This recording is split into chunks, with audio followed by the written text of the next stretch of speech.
Hi, welcome back to McMorris Prosthetic Services.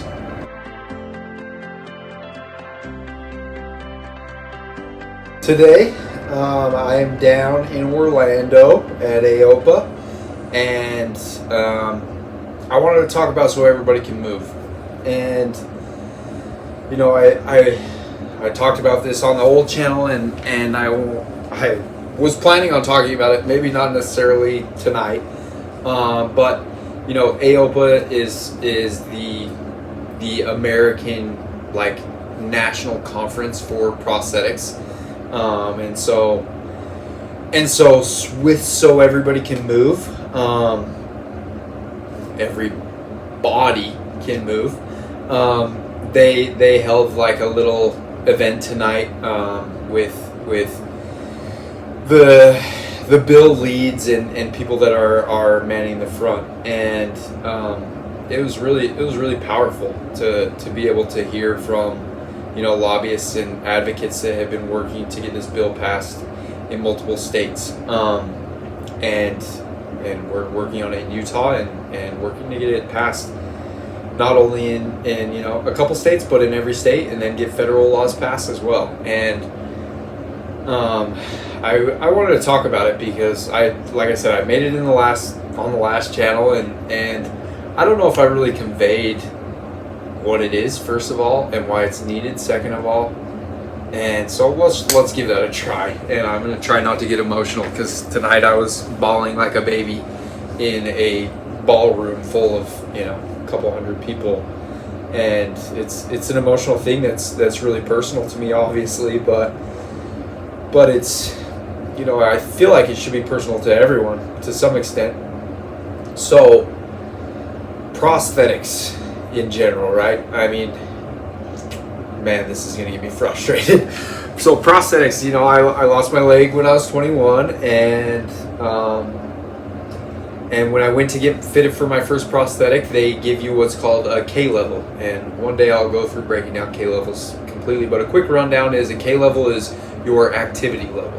K level states basically where you are at and the potential you have for mobility. So if you're a K1, you are probably somebody that the doctor and the PT and the clinician don't really see as a candidate for a prosthetic. You're probably, you know, just maybe have a lot of other comorbidities, and so you're not able to use a prosthetic because of other things that you have going on or whatever it is.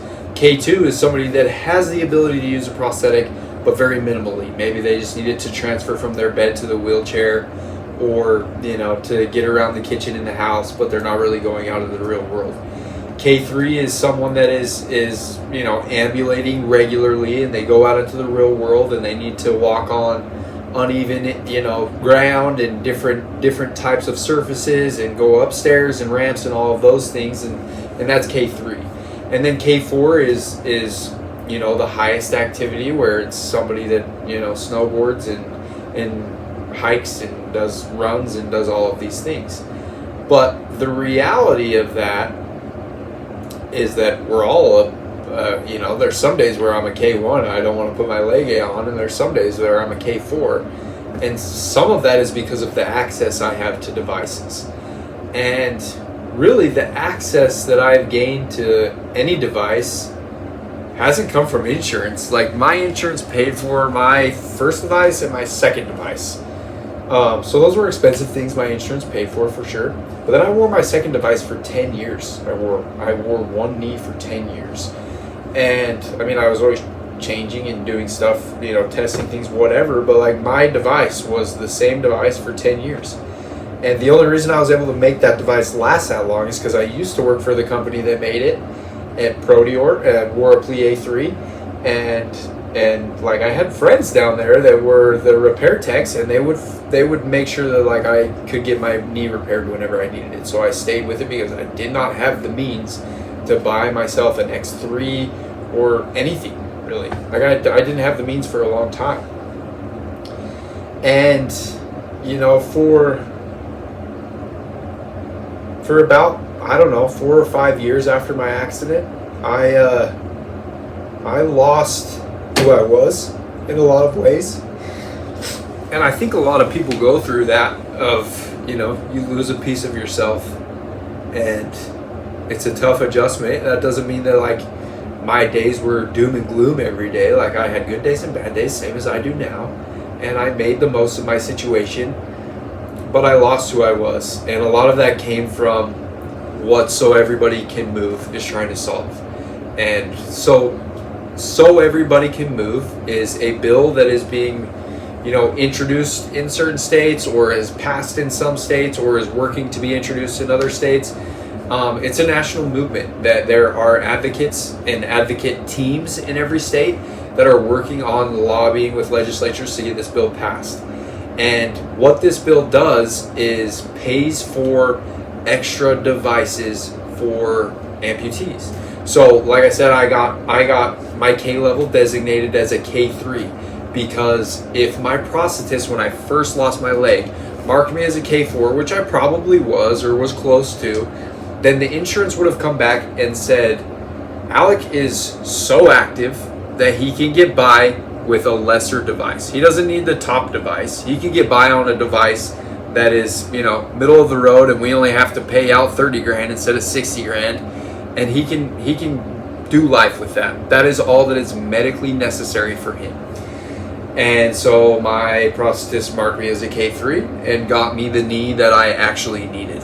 And that's like, just one way to as clinicians, they have to figure out how to get their patients the devices that they need and the things that are going to help them achieve their goals, even if an insurance is going to come back and say no. And that to me has eaten away at me for years and years.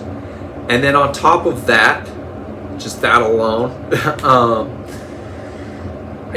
I snowboard, and the device that I snowboard on, the leg that I snowboard on, is not anything like the leg that I walk on. I wear a different socket when I snowboard. I wear a different liner when I snowboard. I wear a different knee. I wear a different foot. And so everything is completely different. And to me, snowboarding is, like when I was growing up, I didn't have anything but my physical ability, really. And that was what I built my whole identity around. Was, I grew up, I was the oldest of 3 brothers, and like we all played sports. That was what we did. We played baseball in the spring, we played football in the fall, we played basketball in the winter. They played basketball. I wasn't too much into basketball, but we were athletes. And like going through high school, I was your typical like probably arrogant, cocky jock that was like, I'm an athlete and this is what I do, and I'm gonna go to college and play sports. And that's a joke. I mean, that's what I thought, but it was a joke. But it's that was my identity, was that I am an athlete. I physically work hard, and I like, that was how I interacted with the world, was through my physical movement. And it was also how I like obtained satisfaction and gratification from the world, was like, through my athletic endeavors and abilities and awards and achievements and everything else. And then one day I was hit by a truck and I lost my leg, and I didn't do anything athletic for 4 or 5 years. Really, I really didn't. Like, I went to PT and I worked hard on learning how to walk again, and I learned well how to walk again. I learned about my body, and I figured out how to do what I needed to do to get by and how to survive. I learned how to survive. And after a few years, actually no. The first device I ever paid for was I had gotten connected with the National Ability Center in Park City, and like the snowboard coach up there like messaged me one day before I had even met with a prosthetist, and he was like, hey, I've got this old snowboarding knee that a guy's trying to sell. It's $2,000. Do you want it? And I was like, sure. I'll buy that. I'm sure I'll need one at some point. And so I bought it. And good thing I did, because that's still what I ride on 12 years later. That's the only device I have ever had to snowboard, wakeboard, do any of the like sports that I like to do now, have come on that device. And again, I paid for that $2,000 out of pocket before I even had met with a prosthetist or knew what a prosthetist was, just because I was like, I had $2,000 because I had insurance money, and I was like, sure, yeah, I'm gonna need that. And then, I think it was 2 or 3 seasons ago, I was up at Brighton and I was walking to the lift, and a guy stopped me and said, like, hey man, like, that's awesome that you're up here riding, like, good for you. And then he pulled up his pant leg and showed me that he was a below knee and he was a vet, and he had a foot called the Versa foot, and the Versa foot is a snowboard design foot that has a mountain bike shock in it. It's really like the best foot for that activity, or any of those kind of, like, mountain biking, snowboarding, skiing, like all of those things. I really think like that's probably the best foot for that. But that foot is like $5,000, $4,000, and so I was never getting one of those. And he was like, dude, I've got an extra one in my garage, and like, you can have it. And that changed my riding overnight. Like, that took my riding from level like 2 to level 7. It upped me big time. Not to say that I'm like any pro snowboarder or anything. But to me, it's like those things. I was lucky to come across the socket that I wear. Even like, I made that, kind of under the table at my old job. My old boss was like, yeah, make yourself one so that you have something to ride on.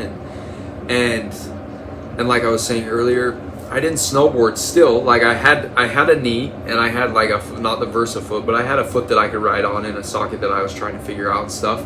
But I didn't snowboard or do anything really for a good 5 years. And then my cousin asked me like, hey, you want to go snowboard?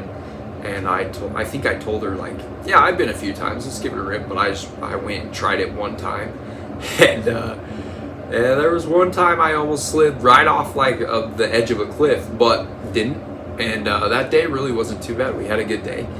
And from there, I like started riding more. The next season I rode, up maybe 10 days. And then from there I went from 10 to 30 to a couple seasons I was getting 50 to 70. And now I'm a dad, so that's, not reality for a few years. But we're going to be teaching the babies. That's going to be fun. But over the last couple years, I'd say the last 5 seasons of snowboarding, it's become not my identity, because my identity is much more than my physical abilities, but it has become therapy for me. It has become where I feel even a spiritual connection. Like, that is, I joke with my family, but like, that is church for me. And it's I joke about it, but it's not really a joke. Like, it is where I go to feel something with something greater, and feel a spiritual connection. It's where I go to clear my head. It's where I go to get my physical activity, and it's made me feel human again in a lot of ways. And I wouldn't have had that if I didn't buy that $2,000 knee, and if I didn't have that guy stop me in the parking lot, and I didn't have my boss that was like, make yourself a socket. Because if I tried to get all of those things through insurance would have come back to me and said those things aren't medically necessary. And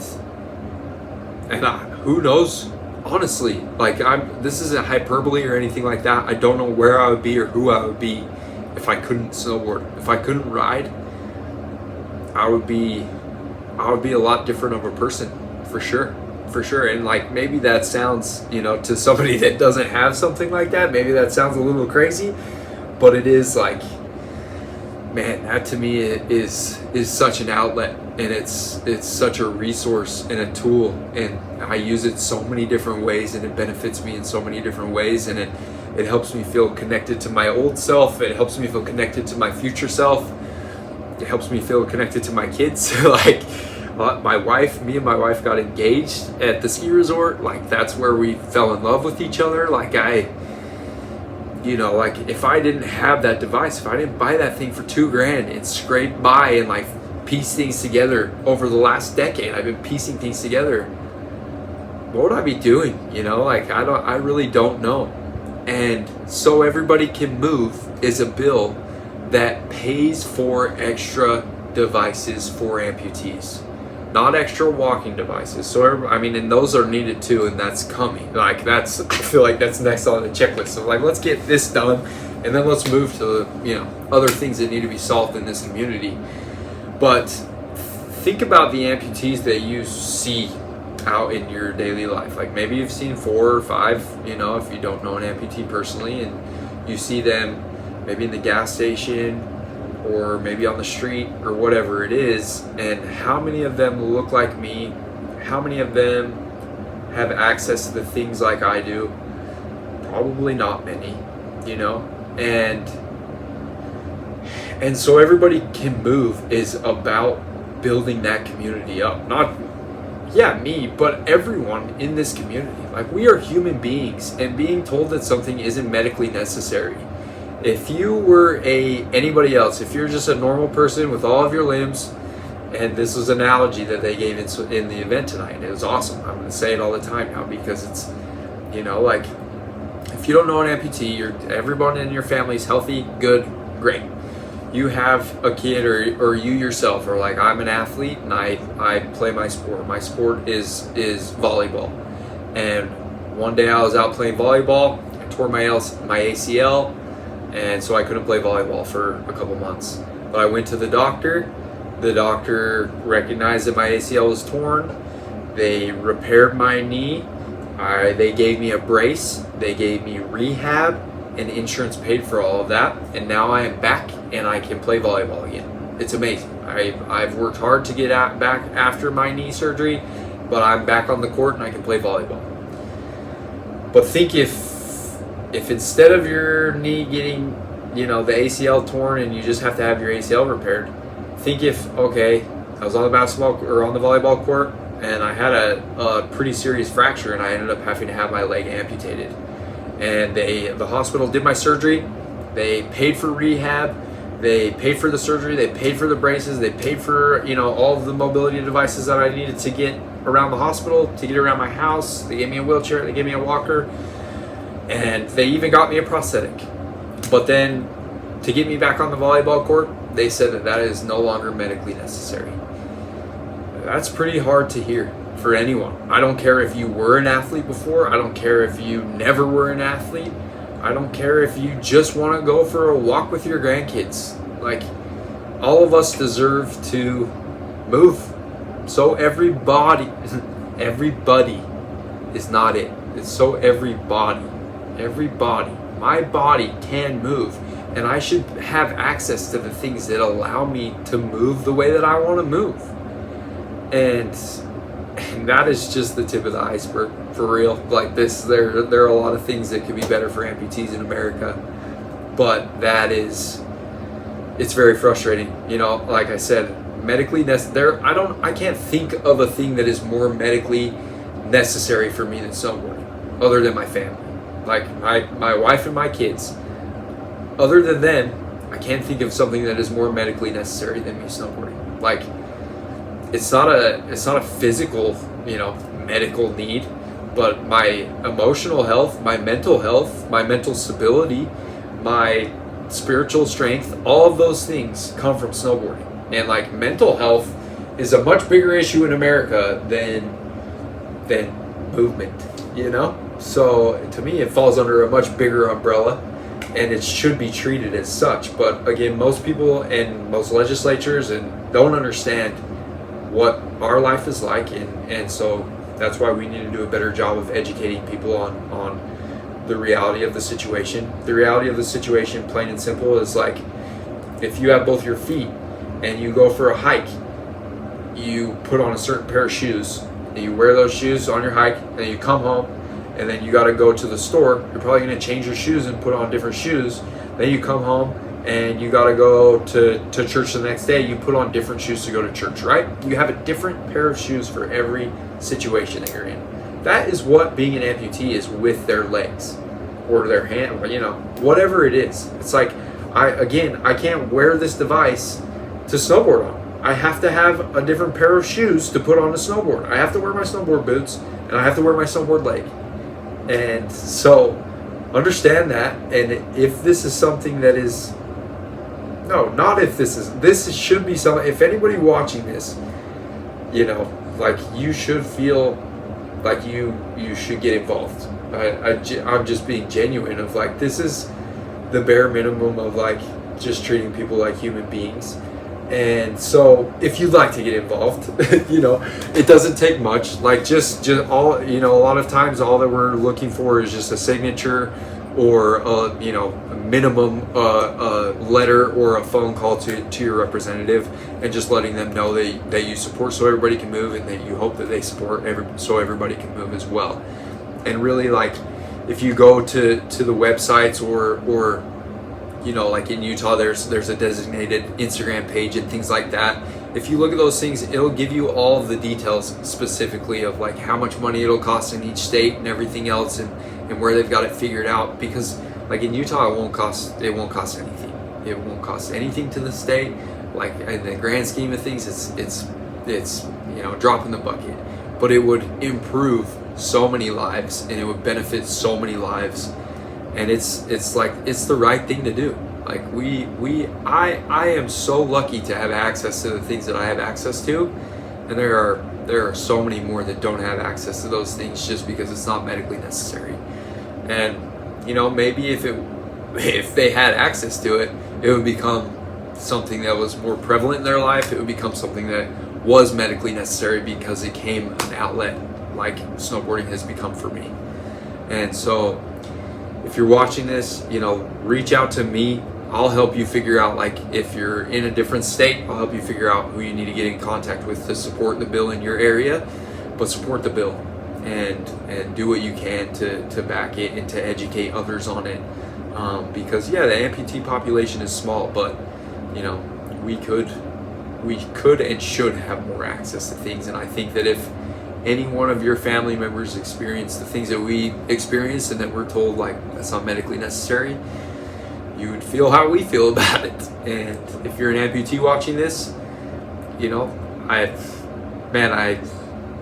we're getting there. Things are getting better, and we're going to continue educate those around you on what your life is like. Talk to people about what your life is like. Tell them why you need access to more things, to more equipment, and why it's important to you to have access to that equipment.